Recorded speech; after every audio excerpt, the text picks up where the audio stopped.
Hello, welcome to the iLoob channel. Ohio special election and primaries in Kansas, Michigan, Missouri and Washington state. What to watch? CNN Tuesday marks the final special election before November, and a reliably Republican seat is once again at risk of switching parties. Republican State Sen. Troy Balderson is fighting to maintain his party's three-decade hold on the Ohio 12th District, which spans north and east of Columbus. President Donald Trump and Vice President Mike Pence have campaigned there in an effort to get Republicans to vote for Balderson and tamp down Democrat Danny O'Connor's momentum. The candidates will square off again in the fall, but a loss for Republicans will serve as a major psychological blow ahead of the critical midterm elections. The implications of this race, along with critical contests in Michigan, Missouri, Kansas and Washington state, will give a temperature of voters across the country that hasn't occurred since the last major multi-state primary in June. What we'll learn tonight is this a sign of a blue wave? If O'Connor prevails, it will be a strong indicator that Democrats can win in areas that have long eluded them. With only 23 seats needed to take back the majority in the House, a win in this Columbus area district will put that in greater reach for them. Plus the number will tick down to 22. If Balderson wins the final vote, Democrats will point to the margin to show gains. Former Rep. Pat Tiberi won the district with a margin of about 37 percentage points in 2016. A loss within a close margin less than 2 years after a strong victory for the GOP will still be a big talking point for Democrats. How strong is the Trump bump? President Donald Trump's endorsement in Republican primaries has given last-minute boosts to candidates like Katie Arrington in South Carolina. His support for John James in Michigan and Chris Kobach in Kansas could help bring them over the line in their primaries tonight. But will Trump's backing be enough to take Balderson over the finish line despite Democratic enthusiasm for O'Connor? The race will say a lot about the president's impact on general election matchups in November. AOC. All over again. Alexandria Ocasio-Cortez is barnstorming for progressives across the country after her unexpected primary victory over House Democratic Caucus Chair Joe Crowley in New York. She's campaigned for James Thompson in Kansas and Abdul El-Sayed in Michigan, but can she help outsider candidates in areas that aren't liberal strongholds? What to watch tonight? Ohio 12 special election, polls close 7:30 p.m. ET.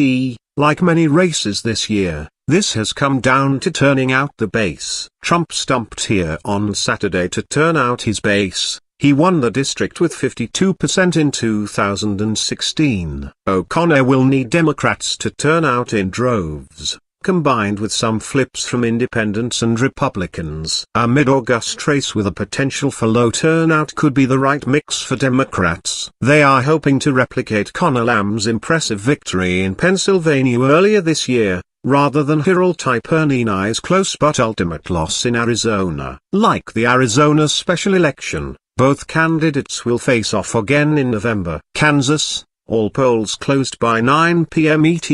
Chris Kobach, the conservative Secretary of State who served on the President's Voter Integrity Commission, has been tight in the polls in the race for governor, but Trump's last-minute support of him on Monday could shake up the race. GOP GOP Jeff Collier is competing for a full term after the appointment of unpopular GOP Sam Brown back to the State Department. Brownback's deep budget cuts to the state have been unpopular, leaving Republicans worried they may lose the seat in November. Kobach's staunch conservative views may not play as well in the general election as they might normally. For Democrats, Bernie Sanders and Alexandria Ocasio-Cortez came to the Ruby Red Estate for Brent Welders, which could upend a race that Democrats think they can flip with candidate Sharice Davids. If Welders wins, Democrats worry he won't have enough broad support to beat GOP Rep. Kevin Yoder. Michigan, polls close 9 p.m. ET.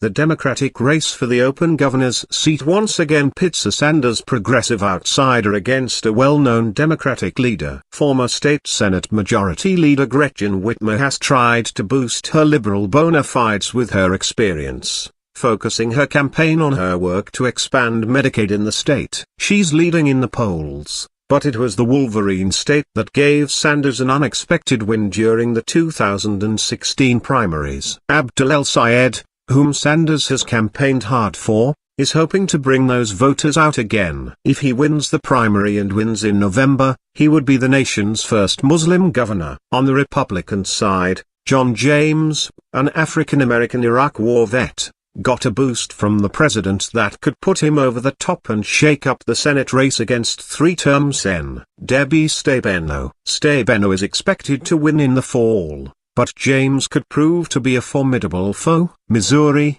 polls close at 8 p.m. ET. Tonight's primary will kick off one of the most strongly contested Senate races of the year. State Attorney General Josh Hawley is widely expected to win the Republican primary, setting him up to take on two-term Sen. Claire McCaskill. McCaskill has won by facing deeply flawed candidates in her previous elections, but Republicans are hoping this time that Hawley can avoid past mistakes. In a state Trump won by almost 20 points, you can expect to see him continuing to campaign hard here for Hawley. And for more comparisons between McCaskill and Hillary Clinton, keep a lookout in the 1st District. Democratic Rep. Lacy Clay has faced criticism from the left, and though he's expected to win the primary against nurse and activist Cori Bush, there is potential for another Crowley-type loss in the Show-Me state. Washington, polls close at 11 p.m. ET. Washington state could be fertile ground for Democrats to take the majority back in Congress. The retirement of GOP Rep. David Reichert in the 8th District has given them hope in the Seattle suburbs and beyond for another seat in the House. Democrats in the state openly admit that losing here to perennial Republican candidate Dino Rossi,